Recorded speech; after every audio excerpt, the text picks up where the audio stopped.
And now I'd like to welcome back our first speaker of the day. Yvonne Tiger is a Cherokee, Seminole, Muskogee Creek Nations of Oklahoma and is a PhD student in the Cultural, Social, and Political Thought program at the University of Lethbridge, housed in the Indigenous Studies.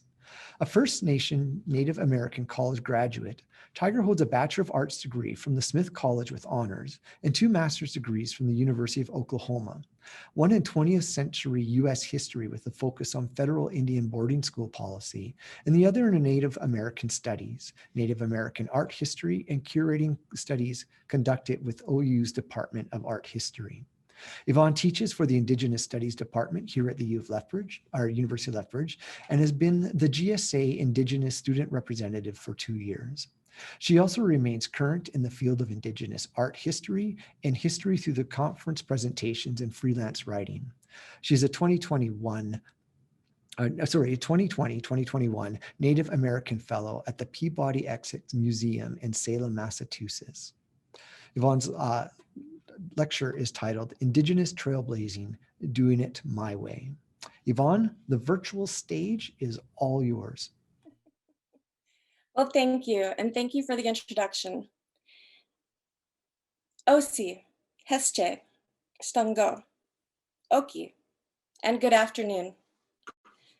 My name, as you now know, is Yvonne Tiger, and I'm a member of the Cherokee Nation of Oklahoma, as well as from the people of the Muskogee Creek Nation and the Seminole Nation. I'm the daughter of Sandy and Marcy Tiger, and I am daughter to adopted parents in the Indian way, Patty and Rokishkaton and Mary Fox. I am the granddaughter of Virginia and Tom Rivas, Lucinda and Johnny Tiger, and Bessie Rivas.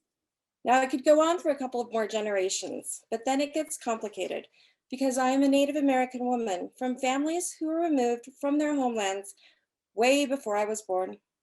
I come from ancestors who survived against all odds centuries ago. And the vast majority of them died or were dying from foreign diseases and extermination at the hands of European invaders. My people, collectively, found new lands to call home, a journey they would have to make again and again. They survived because of knowledge, family, community, culture, and a will to live. I am the result of so much survivance. I am also a mother, a partner, a relative, a friend, and a PhD student in CSPT and an instructor in Indigenous Studies here at the University of Lethbridge.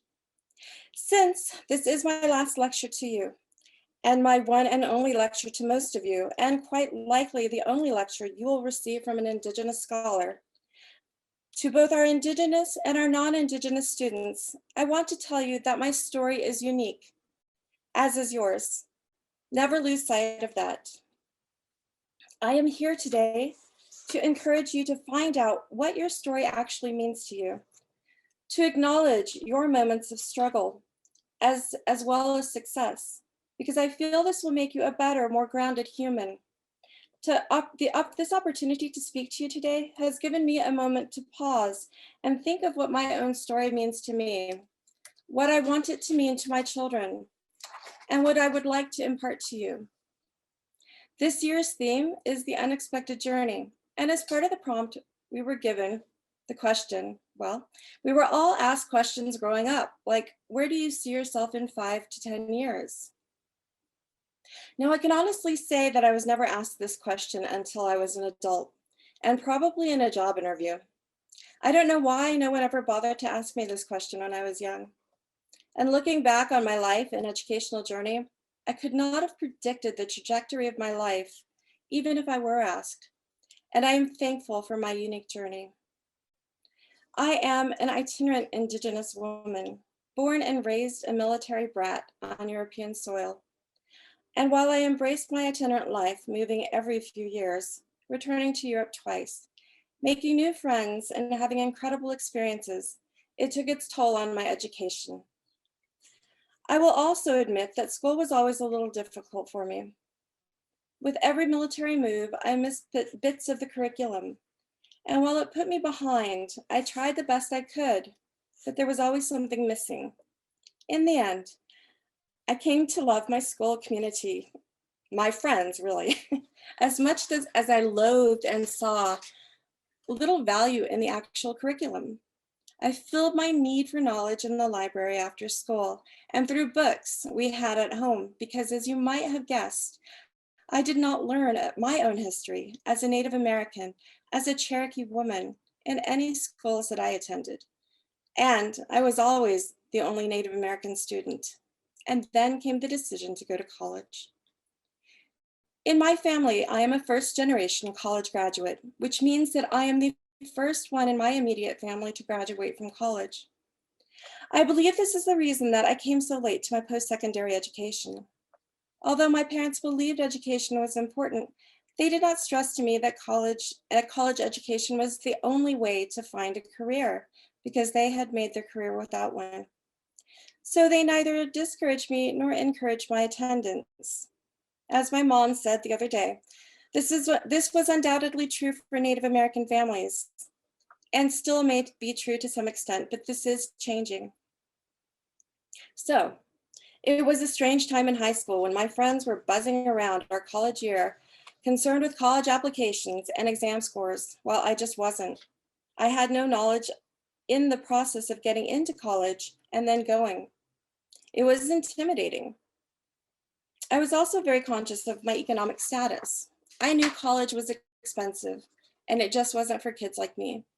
So I didn't consider it further. Once we returned to the United States, I then decided to look into our local community college. And I found that with my part-time job, I could afford to take a few classes. And I found that, no, I'm sorry. It was an absolute flop for me. I had no direction, I had no one to help me, and I saw no value in the whole endeavor. In time and after acquiring work experience, I decided to attend an adult education course for a certification that I needed for my job. And I loved it. The course program was laid out. I had support. There was an end goal, career trajectory and movement. This experience built up my self-confidence, as well as demonstrated the value in such an accomplishment. I did attain a better job. I was making a higher salary just because of the certification. I was even asked to join the board of directors for the program. So soon after that, I decided to return to the community college with the mindset of graduating with my associate's degree, knowing that what I needed to help me succeed. I sought out guidance. I had two professors who inspired my intellectual curiosity and helped me truly find my educational path. I also had to redo all of the courses that I did poorly in the first time around. And believe me, there is a very valuable lesson in that alone. When I matriculated into Smith College for my bachelor's degree, I was a disciplined, non-traditional age Native American student who intended to get my PhD. In the meanwhile, I had earned two master's degrees before being accepted into my PhD program. And while I realized what I needed to succeed as a student, as an Indigenous woman in higher education, I experienced what all BIPOC students experience: everyday racism in all its varied forms. I have been discriminated against, tokenized, racialized, targeted, been both invisible and hypervisible, essentialized, and very, very much underestimated, even here at the University of Lethbridge.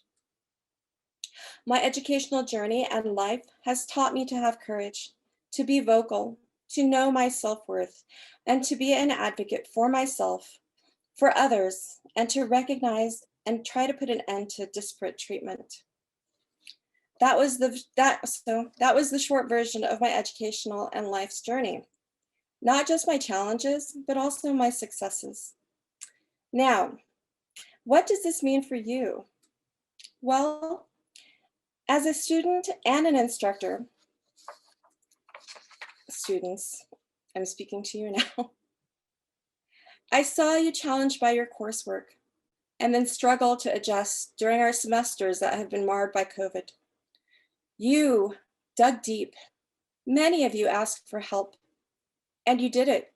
You found new depths within yourself, sources of inner strength you may not have known that you had. You met these challenges head on, and now you are graduating, and I'm so proud of you. During your 4, or let's face it, 5 years here at Lethbridge, you successfully navigated your way through your program.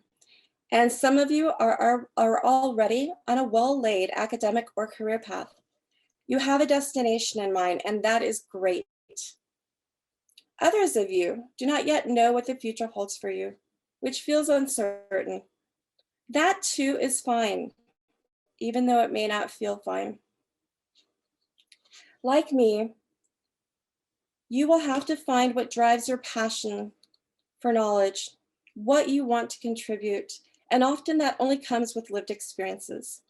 Like me, you will have to do it your own way, but you don't have to do it alone. During your time as a student, you have made friends, hopefully lifelong friends, and you've developed relationships with your instructors, your mentors. These relationships will sustain you in good times and in the difficult ones. My college friends are more than the best of friends. They inspire me. We uplift each other and we are resources for each other, and especially those who, like me, are in academia. As for your mentors and your instructors, I hope these relationships too last for a lifetime. For me, my mentors and I have really challenged each other, and I mean really challenged each other. To quote my dear lifelong friend and mentor, quote, "It makes me happy that you think of me fondly because I was hard on you. I saw how much potential you carried, but you wanted to be able to just celebrate what you knew, which was a lot. I held you to a measure to keep getting better and not accept just doing the easy work. And look at you. You've done so much because you have done the work of it," end quote. My mentor, Heather, has always pushed me to reach my potential, still to this day. Even if you know the direction in which you are headed or still working it out, resist the temptation to fall back on what you already know and rest there. It is not your destination, but part of your journey. And like me, you will need to learn from your failures as well as your successes, of which there will be many. Reflect on the lessons of your life and do not measure yourself by the accomplishments of others. Remember, your story is unique. Like me, you will blaze many trails, and some may be well-worn paths that you will then reignite with your own journey. But others will be trails that you yourself will discover for your family, for your community, for yourself. Lastly, I will leave you with one of my favorite quotes, which is, quote, "In the world through which I travel, I am endlessly creating myself." Frantz Fanon. Our journeys will constantly challenge us. For me, I have a profound love of learning and advocating for Indigenous inclusivity within education. And in this way, I am endlessly creating myself. I hope that the idea of endlessly creating myself extends to the students that I teach. Now, I do not want you to be me, but it is my hope that all of you see the value in understanding Indigenous history, lives, and experience, and that you are all inspired to do more with that knowledge, to travel through the world, endlessly creating yourselves. So in the end, it is my wish to send you out into the world with hope, and for you to know that you are not alone. And if someone asks you where you will be in 5 to 10 years, be reflective and be okay with uncertainty and not having the answer. Life will surprise you. Congratulations on your graduation. Thank you. Very, very nicely done. Thank you. That was it was beautiful. And I think, Yvonne, you're probably not the only one who had to repeat some courses after their first year university, because I know I think I had to do a couple of those as well. That darn economics 1000. There you go. That was the bane of my existence. I have a couple of questions for you, just to remind those of you that are in the participants list that if you have a question for any of our panelists and our speakers today, to use the Q&A, and we will go to those. But Yvonne, you mentioned within your discussion that no one had asked you when you were little where you thought you might be 5 or 10 years down the road. So what do you think your answer might have been as a young person to that question? Where do you see yourself in 5 to 10 years? I think it honestly depends on the age that I was at. But as I got older, one of my far-fetched loves was opera. And Oh, so I might have said opera singer. And I had such an admiration for the art. But also floral design. well, there's two polar opposites there for you. Yeah, I mean, if you go by the idea that, what you do in your youth over and over is something that you should lean towards, it was flowers. And I would have been a very happy florist at some point in my life. And through my educational journey and through my certification program, I by all means should have ended up in the medical field, probably as a nurse.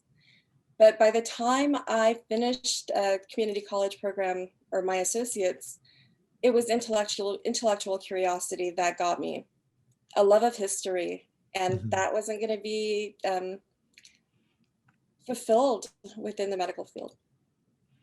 Well, great. Well, yeah, I think I don't know. I feel like if I maybe asked a little bit harder, maybe you would sing us a song, an opera song, but we might not have time for that.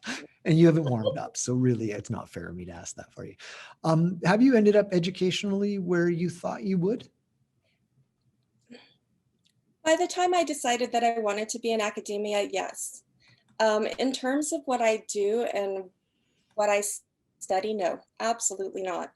I spent my entire post-secondary education running away from art history, Yeah. and that is firmly where I have ended up.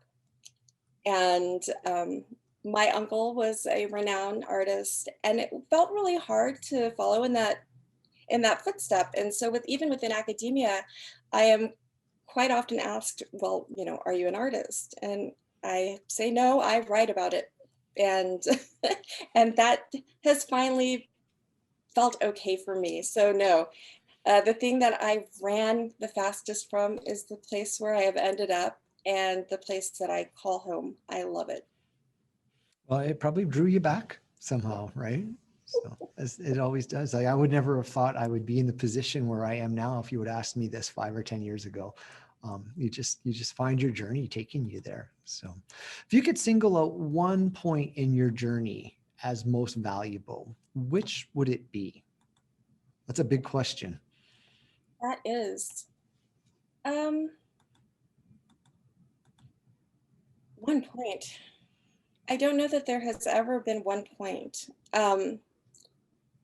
If I had to put my finger on one, it would be when I was able to take a class with my mentor, Heather. I have had very few and only one Indigenous scholar as an instructor. And while she was right, I was kind of gliding along with all of my lived experience and my book knowledge. And she really challenged me to see more and to do more, to fulfill my potential. And while I've had really fantastic mentors, I've never had one that looked like me and that really stood up to me and said, you can do more. We need more. I expect more, because we need more of us within the academy. We need more of us here in academia. We need more Indigenous instructors, scholars, professors. And so, it wasn't, I feel like, um, her influence on me and her instruction to me wasn't just about me, and it wasn't just for me. And so I feel that education is a public service. And so my work here has always been that, for the community, as a servant. And so, but it really kind of firmly put that in place for me. It did take me a little time to see that at that moment. Well, no, that's an interesting idea, because I've chatted with some folks, and again, if anybody has questions, please put them in the Q&A, so that I'm not just asking Yvonne all the questions, because I will eat up all of your time. That notion of that servant leadership and providing service and mentorship and all those elements, and fellowship is really important, as well as you're moving through your journeys and stuff like that. I was fortunate enough to moderate a conversation with the author Jesse Thistle, and the name of his book just popped out of my head. So From the Ashes, I think, is what the title of the book that he wrote, and he talked about fellowship as well, in terms of his journey and how important that was to know about your choices, but know that you've got mentors and things like that as well. We do have a question, and it's come through here. It says, "Thanks very much for your talk." And this is from, I have to let everybody know, I am the king of mispronouncing everything. And so so if I pronounce your name wrong, and I don't know, I'm just going to go K. Peterson, because I'm going to mispronounce his first name, and I don't want to do that. Do you find the history of colonization between Canada and US different in any substantial way? Substantially, yes. My people have been, I'm going to say it, dealing with colonizers and settlers for so much longer. And so as we see the movement of colonization and settling to the West, it hits people at very different stages of their own histories. And so when I started to look at Canadian history, as well as New Zealand and Australia, there are so many commonalities, but and so many working from the same playbook. But the differences in how long our journeys have been in dealing with this. And so it's quite amazing that when I talk to my students that we've been doing this, I have to say, we've been doing this for so long. And for your history here to be at a different place that we're in, yeah, it's vastly different, as well as the relationship that we have with our federal government to the relationship that Canadian First Nations, Inuit, and Métis people have with their government. It's quite different. And that's really eye-opening to our students when they learn about the differences between our treaty relationships and theirs, and even just how we're spoken of by the federal governments, but that we are sovereign people and we have our own tribal governments at home. It does make it really, really different. And so the things that we fight for and advocate for, I do tell my students, we have to learn from each other. But it is definitely a place in which we all need to advocate, is, for our Indigenous rights, our human rights in many aspects. Great, thank you very much. The next question comes from Emily. She wants to know, what was your favorite and most inspiring place that you lived while traveling with your family? Germany. I was born and raised in Germany. And in high school, because we were there for all of my 4 years and I graduated from there, I was able to really get to know the place as a not fully formed grown-up, as a younger person, but old enough to be able to have experiences, to travel, to remember it, and to understand, to see myself as an Indigenous woman in German culture and society, and to recognize my differences really there, because all of my formative years were there. And so being in a military community and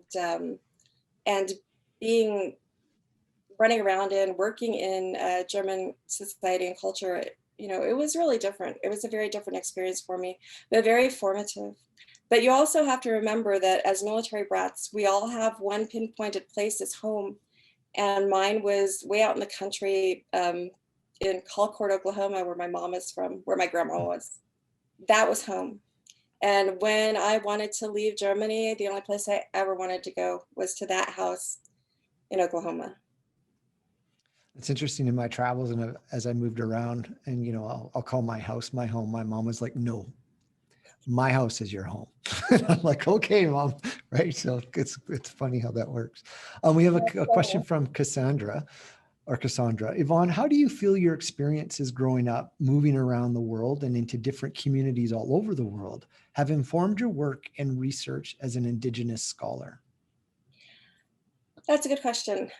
I I know from my own experience and from feedback that I work very broadly.